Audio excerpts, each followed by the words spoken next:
Okay, so let's take a look at the inside of my MVSX, and I'll go over all of the mods that I've done to it so far.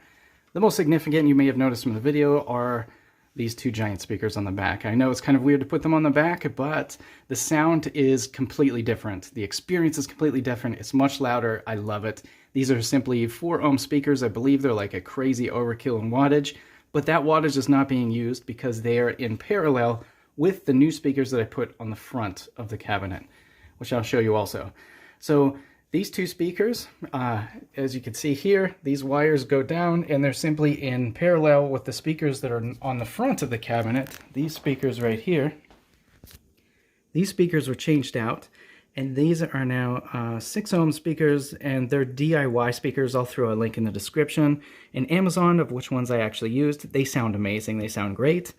But when you put them in parallel, you kind of lose some of that power. So I think it balances perfectly. I think the power that the signal is coming out of the actual board and going to the speakers is perfect. If you just want to put these speakers in, that's perfectly fine. Now I do have one side of this, the left side here, going into this amp right here. This is a cheap amp I bought off of Amazon. It's really, I don't recommend this one. It's kind of a piece of junk.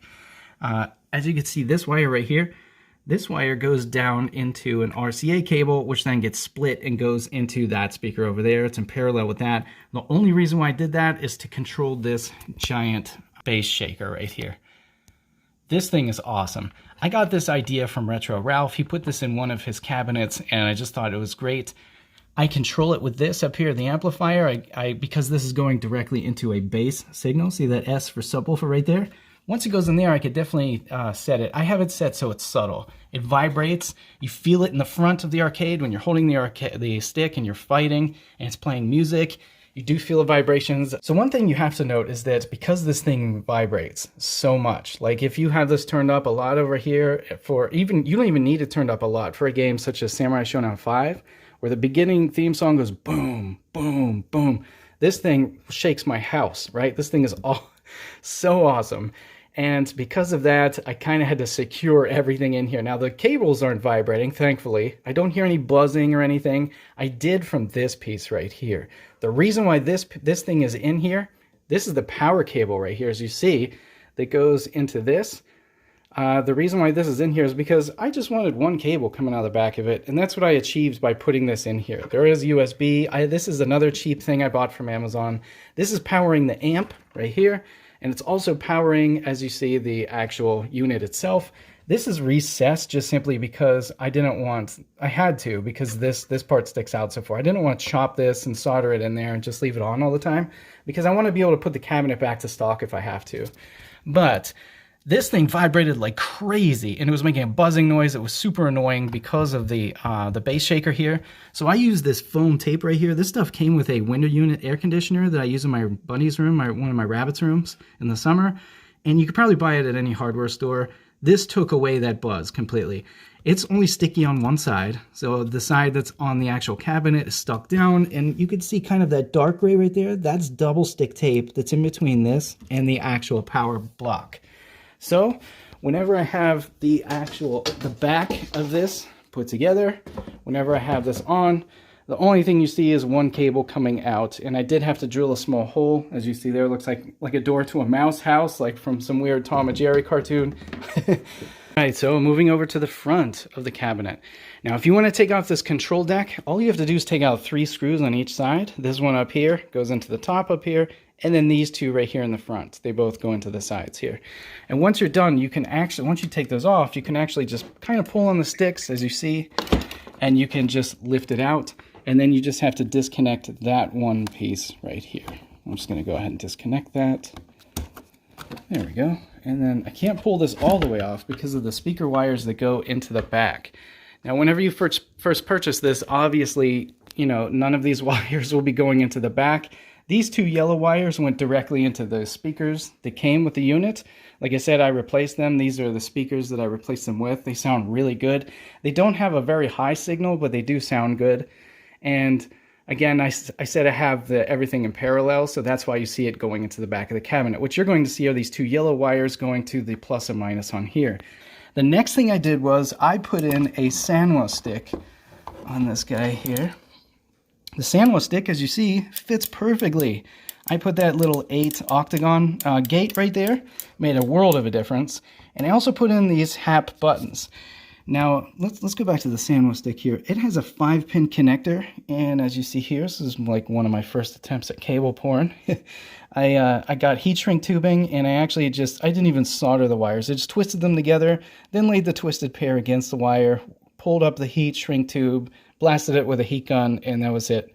So before doing anything like this, obviously kind of have to reverse engineer this, unfortunately. Let's see, 4 of these wires, I believe. There are 8 wires total on this. I think there are 8. 4 at the top and then 4 on this one. I didn't care about this glue. I didn't touch any of this stuff right here. I didn't pull any of this out whatsoever. I just kind of cut these wires as they were going into the actual, the joystick that was there before. When I wired them, I did exactly what I did with the countercades, where, excuse me, one of the wires from each, direction went to ground. The other wires just, I kind of mapped them to other wires and moved them around, kept turning the cabinet off and on again until I got it to work. So it took maybe like a half an hour to get that part down. But yeah, so you see this fits in here perfectly. And then I have HAP buttons. The HAP buttons, I don't think I like them, to be honest with you. They're nice buttons, it's just the colors don't match whatsoever. I'm going to show you that when I flip this back over. And I'm not very happy with the switches that they came with. Now, I did purchase new switches. This is a Cherry switch, and this switch has a much higher frequency and takes less, pressure to actuate the switch itself. Kind of reminds me of Cherry MX Blues on a gaming keyboard. You hear that high frequency? Now here's one of the Blee switches that came with the HAP buttons. Low frequencies, clicking, and you have to press it much harder. This would be way easier to use for button mashing, especially like Metal Slug when you're shooting. So I may just swap all of these switches out at some point. Now this side of the arcade I kept stock, like complete stock, and you could see the gate right here. The gate's perfectly fine, it's a circle. And another thing I'd like to mention is that the joystick, I don't really see too much of a difference between the Sanwa stick and this. The Sanwa stick obviously is nice. I think the Sanwa stick takes less force to actuate the switches on it whenever you're, using the joystick itself. That's the only difference I've noticed. So this is what the stock joystick looks like. There's really nothing wrong with it.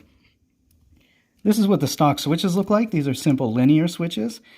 And again, there's probably no reason to swap them out. I just like clicky switches. All of my keyboards I use for hacking and programming, I have all of like the MX Browns in them and clicky switches just because that's like my preference. Okay, so to close this up, you just lay the panel back on and just kind of like shoe it up. There's 2 pieces of wood that stabilize it. There's this wood right here on this side and this wood on this side.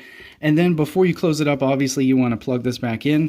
I don't recommend plugging it back in while the system is on. Try to turn the system off first, because it does initialize and it won't stop initializing. You'll see these little markers start spinning and they won't stop.